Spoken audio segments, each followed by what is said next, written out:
Президент Садыр Жапаровдун The Independent Британ басылмасына өлкөдөгү экологиялык абал тууралуу берген интервьюсу жарыяланды. Жапаров климаттын өзгөрүүсүнүн дүйнө жүзүнө тийгизип жаткан таасири тууралуу айтып, бул табигый кырсыктарга өбөлгө болушу мүмкүн экендигин билдирген.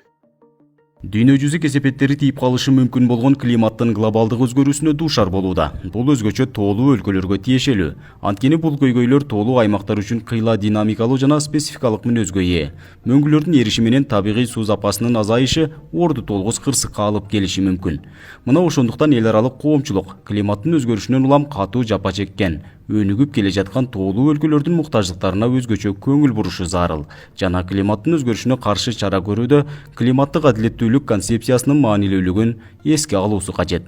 Жапаров климаттык өзгөрүүнүн коркунучуна Кыргызстан сыяктуу бийик тоолуу өлкөлөрдө кабылып жатканын белгиледи. Бирок муну эл аралык коомчулук байкабай жатканын кошумчалады. Өлкө башчысы буга чейин Глазгодо баяндама жасап, Бириккен Улуттар уюмуна тоолуу өлкөлөрдүн уникалдуу системаларын коргоо аракетинде биргелешип иштөө боюнча 5 жылдык планын сунуштаган.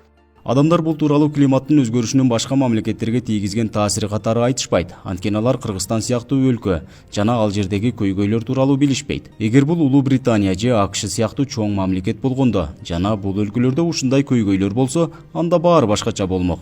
Эл аралык коомчулук бизди байкабай калууда, бирок байкашы керек эле. Жапаровдун айтымында абаны тазалоо максатында өлкөдө ийри кадамдар жасалып жатат. Ага мисал Жашыл мурас демилгеси жыл сайын өлкөдө 6 миллиондон ашык жаңы бак-дарактарды отургузууну көздөөдө. Муну менен Кыргызстан жашыл энергияны колдонууга өтүп жаткандыгы айтылды. Биз климаттын өзгөрүшүнүн кесепеттерине каршы туруу үчүн колубуздан келгендин баарын жасап жатабыз. Көзөмөлүбүздө экологиялык көйгөйлөрдү чечүү, климаттын өзгөрүшүнө ыңгайлашуу, мөңгүлөрдүн эрип, дарыялардын кургап кетүүсүнөн сактап калуу максатында 2022 жылды тоо экосистемасын коргоо жана климаттын туруктуулугун камсыздоо жылы деп жарыялоо жөнүндө жарлыкка кол койдум. Өлкө башчысы эгер эл аралык коомчулук климаттык өзгөрүүнүн натыйжасында Борбордук Азиядагы мамлекеттер кабылган кыйынчылыктарды байкабаса, бул иш-аракеттер жетишсиз болорун кошумчалады. Кыргызстан эл аралык коомчулуктун климаттын өзгөрүшүнөн келип чыккан кесепеттерди жумшартуу жана аларга ыңгайлашуу боюнча биздин күч-аракетибизге тирек боло турган баардык шартсыз жардамдарын кубаттайт.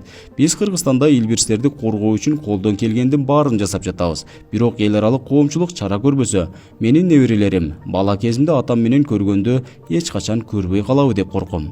Климаттын өзгөрүшү табигый кырсыктардын ыктымалдыгын жогорулатат. Мындан улам кар көчкү, жер көчкү байма-бай кайталанышы мүмкүн экендиги айтылды. Жер шарынын калкынын 40% тоо ресурстарынан, ичүүчү суудан, айыл чарбасынан, биологиялык ар түрдүүлүктөн жана гидроэлектроэнергиядан кыйыр түрдө көз каранды. Акылай Карабаева, Аскар Маматсаков, Регион.